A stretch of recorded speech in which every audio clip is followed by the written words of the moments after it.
どうもどうも、ずんだもんです。今日も元気にフィリピン情報をお届けするのだ。ねえねえ、知ってる？フィリピンの国旗って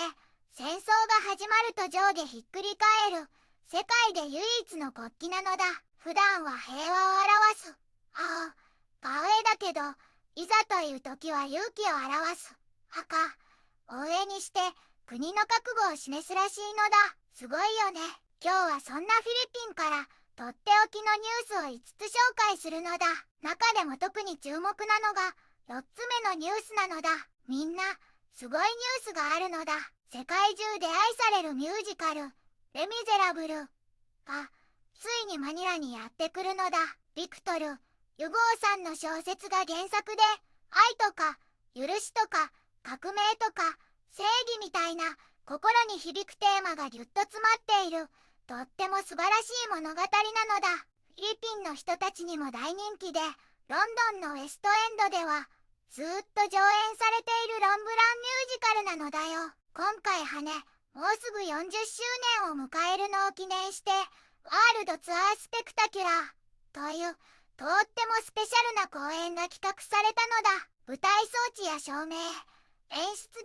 ザインが新しくなってもっと見応えがあるそうだよ。マニラ公演にはフィリピン国内外から集まったすっごく有名なオールスターキャストやたくさんの素晴らしいミュージシャンたちが登場するって決まっているのだ。これは絶対に見逃せない公演なのだ。2026年の1月20日から2月15日までソレア劇場で開催される予定なのだ。チケットは今年の8月から買えるようになるそうだよ。一緒に見ていくのだ。皆さん、こんにちは。今回は南国の楽園、フィリピンを紹介するのだ。フィリピンは東南アジアに位置する7000以上もの島々からなる国なのだ。その中心となる首都はルソン島にあるマニラ。高層ビルが立ち並ぶ現代的な顔と歴史的な建造物が共存する活気ある都市なのだよ。この国の歴史を少し振り返ると、かつてスペインやアメリカの植民地だった時代があるのだ。そのため文化や言葉にもその影響が色濃く残っているのだよ。現在は民主共和制を採用しており、国民によって選ばれた大統領が国を導いているのだ。人口は約1億1000万人と、とても多くの人々が暮らしているのだ。多民族国家で、フィリピン語、タガログ語がベースと英語が公用語として使われているから、国際的なコミュニケーションも取りやすいのだ。国民の多くはカトリック教徒で、家族を大切にし、陽気でホスピタリティにあふれた人たちが多いのだよ。経済面では農業が盛んなのはもちろん、近年はビジネス、プロセス、アウトソーシング、BPO、産業が急成長しているのだ。英語を話せる人材が豊富なため、世界のコールセンターが集まる場所にもなっているのだよ。美しいビーチや自然を求めて多くの人が訪れる観光業も主要産業なのだ。最近ではデジタル経済の発展や若い世代によるスタートアップの増加に注目が集まっているのだ。一方で気候変動による自然災害への対策や貧富の格差是正も大きな課題となっているのだよ。フィリピンはこれからますます発展していく魅力あふれる国なのだ。一つ目のニュースなのだ。マルコス大統領、4度目のソナで成果を強調するも強い警告を発するという記事なのだ。マルコス大統領の第4回一般教書演説はたくさんの厳しい警告が目立ったのだ。特に洪水対策事業の汚職には恥を知れと強く批判したのだ。ずさんな工事が最近の洪水被害を拡大させたと指摘し、汚職に関わったとされる関係者や業者を厳しく監査し、数ヶ月以内に刑事告発する意向を示したのだ。EPWH には過去3年間の洪水対策プロジェクトのリスト公開を命じたのだ。さらに、大統領は議会に対し、2026年度の国家予算案が政権の優先事項と一致しない場合は、拒否権を行使すると強く警告したのだ。国民のための計画と合わない予算は承認しないと明言し、最悪の場合、予算が再制定される事態も辞さないと述べたのだ。農業分野では、米の価格を不正に操作するトレーダーを経済的破壊行為とみなし、厳しく取り締まる方針を示したのだ。水道供給の問題や電力の停電にも言及し、怠慢な業者には責任を追及すると述べたのだ。行方不明の統計愛好家の事件については、犯罪シンジケートを追及し、関係者を厳しく罰すると誓ったのだ。演説の冒頭では、2025年選挙後の政治的対立を乗り越え、国民のために団結するよう呼びかけたのだ。経済指標は改善しているものの、国民の生活は依然として苦しいことを認識し、政府はもっとよく、もっと早く行動すると約束したのだ。主な実績としては、米の価格を1キロあたりに10ペソに抑える目標を達成したと主張したのだ。麻薬関連の逮捕者数も大幅に増え、長年使われなかったダリアン鉄道の車両がようやく稼働したことも挙げたのだ。学生や高齢者、障害者向けの運賃割引を拡大し、新しいファミリーパスも導入すると発表したのだ。2022年以降、250万世帯が電力アクセスを得たことも強調したのだ。外国人投資家には、フィリピン市場への参入を奨励し、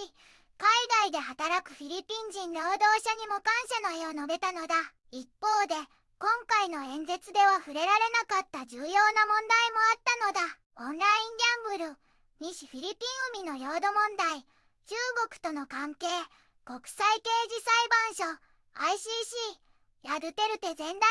統領の状況、そしてさら、ドゥテルテ副大統領への言及はなかったのだ。副大統領は今年も演説に欠席し、大統領も言及しなかったのだ。マルコス大統領は最後に国民への奉仕を再確認し、困難な状況でも恐れず希望を失わないよう呼びかけて演説を終えたのだ。2つ目のニュースなのだ。マルコス大統領の第4回年次教書演説。全文、2025年7月28日。という記事なのだ。マルコス大統領が第4回一般教書演説をしたのだ。これは任期後半の優先事項を話すためなのだ。農業やインフラ、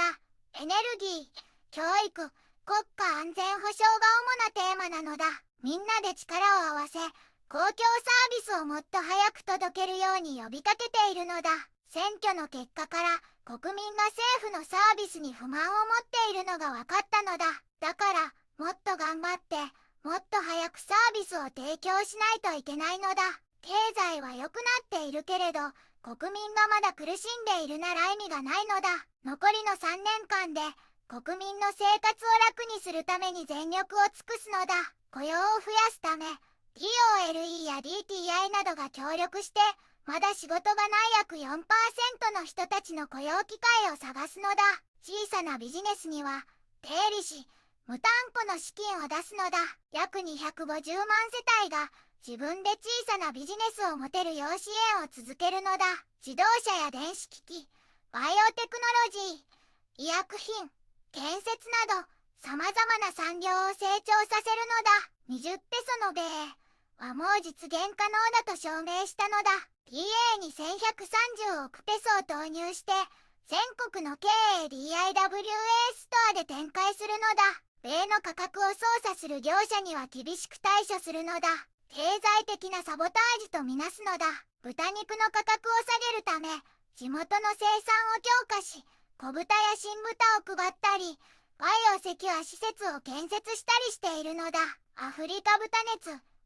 ASF のワクチン接種も始めるのだ。米やトウモロコシ、パイナップルなどの生産も増やしたのだ。850万以上の農家や漁師を支援したのだ。農道や灌漑施設もたくさん作ったのだ。ココナッツ産業を活性化するため、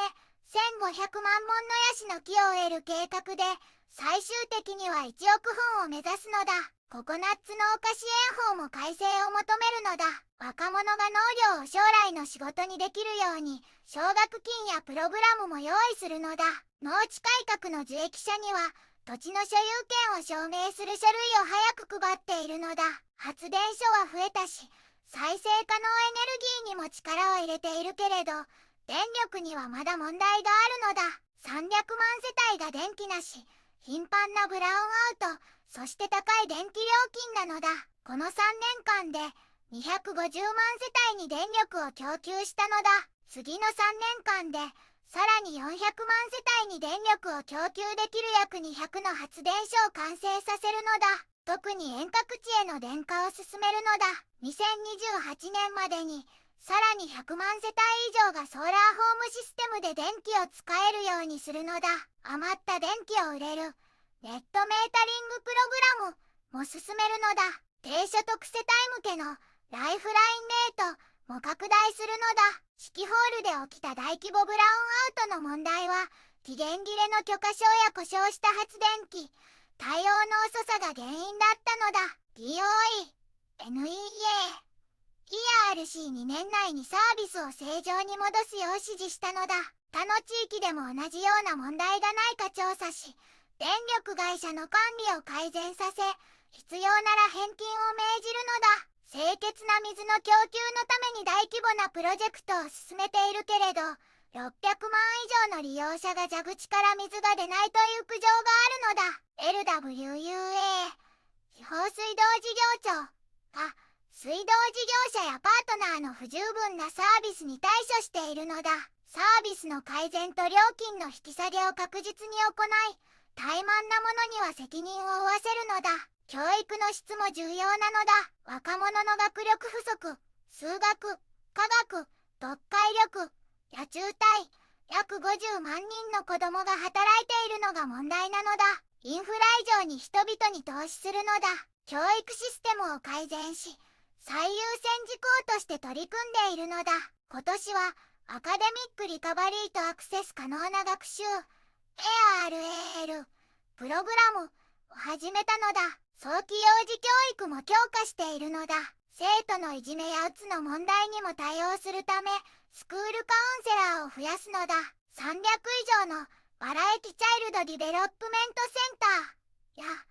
ブリッドセンターを設立するために10億ペソを割り当てたのだ。特に遠隔地のニーズに応えるのだ。1990年からの保育施設の不足に対応していくのだ。子どもたちのワクチン接種も加速するのだ。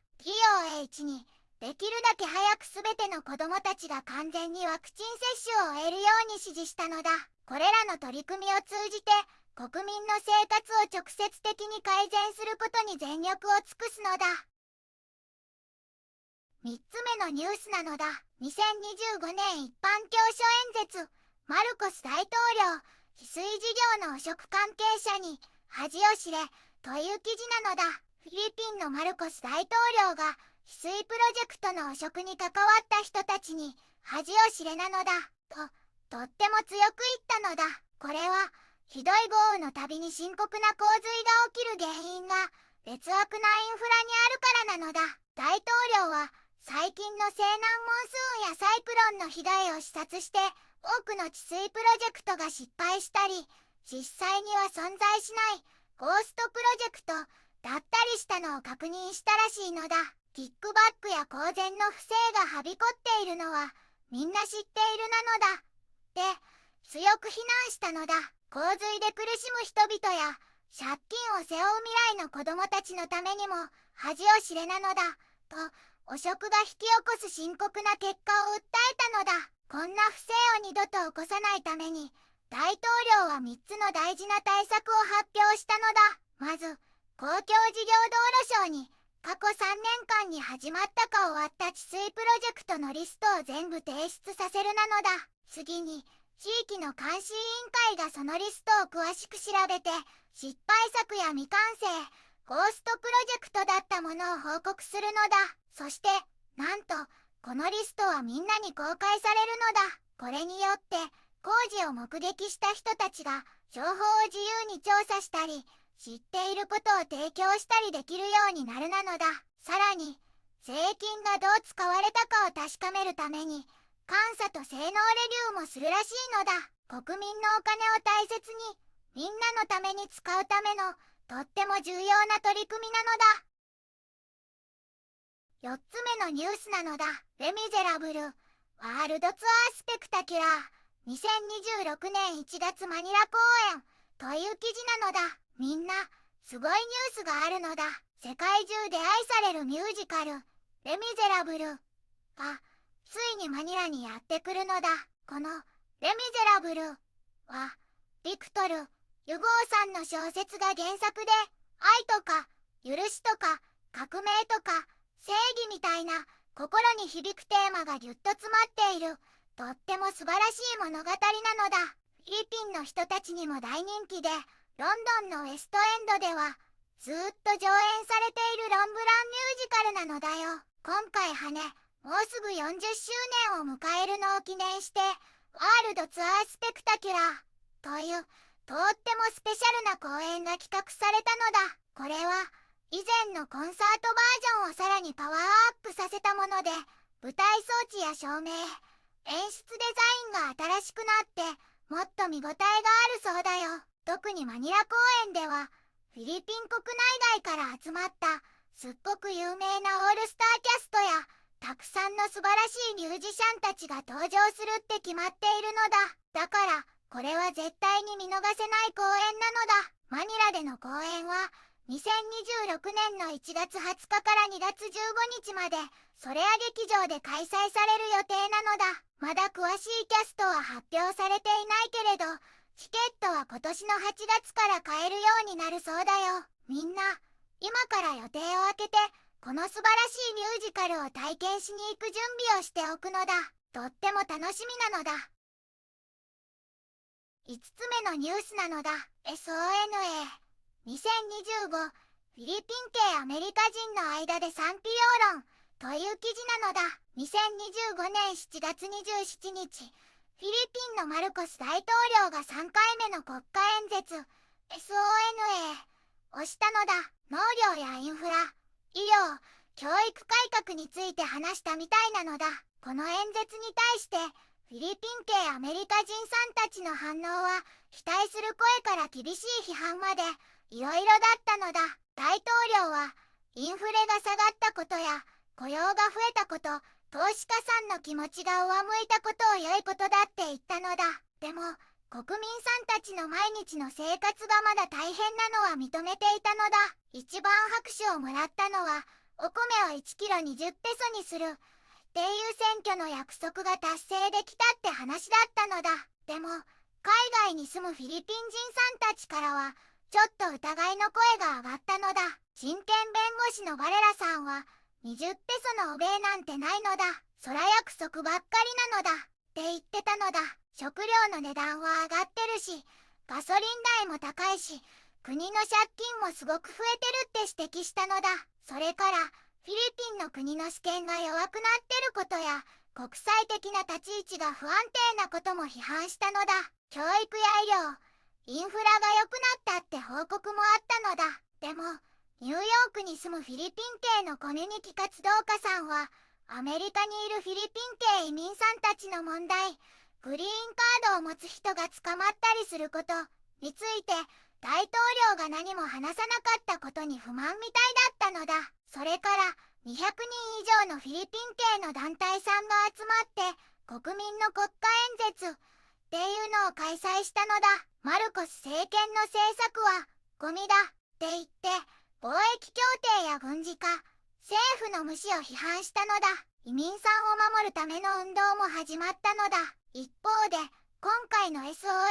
を国の良い転換点だと考えるフィリピン系アメリカ人さんもいたのだ。市民活動家のルイスさんは、大統領が約束したことの半分でも実現できたら、マルコス化の評判を回復できるかもって期待してたのだ。また、ある活動家さんは、マルコス大統領が前よりも大統領らしくなったって褒めてたのだ。冗談も下品な話もなくて、わかりやすかったって言ってたのだ。でも、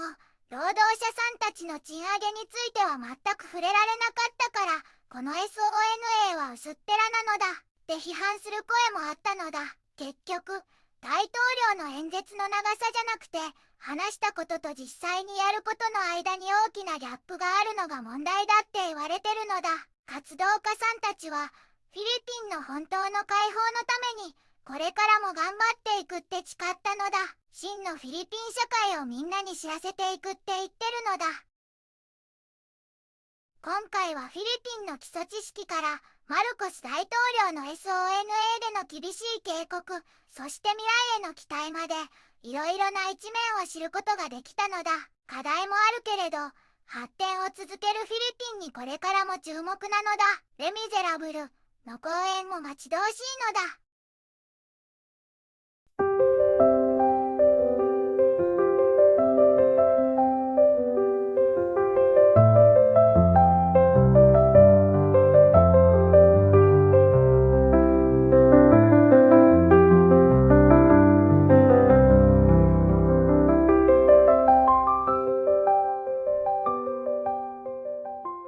こんにちはなのだ。この番組では世界のあまり知られていない国や地域からちょっと不思議でちょっと感動するニュースをお届けするのだ。日本ではあまり話題にならないけど、世界には僕たちが知らないままの出来事や優しさや驚きに満ちた物語がたくさんあるのだよ。テレビでもネットでもあまり見かけないけれど、本当はもっと伝えられるべき小さな世界の声、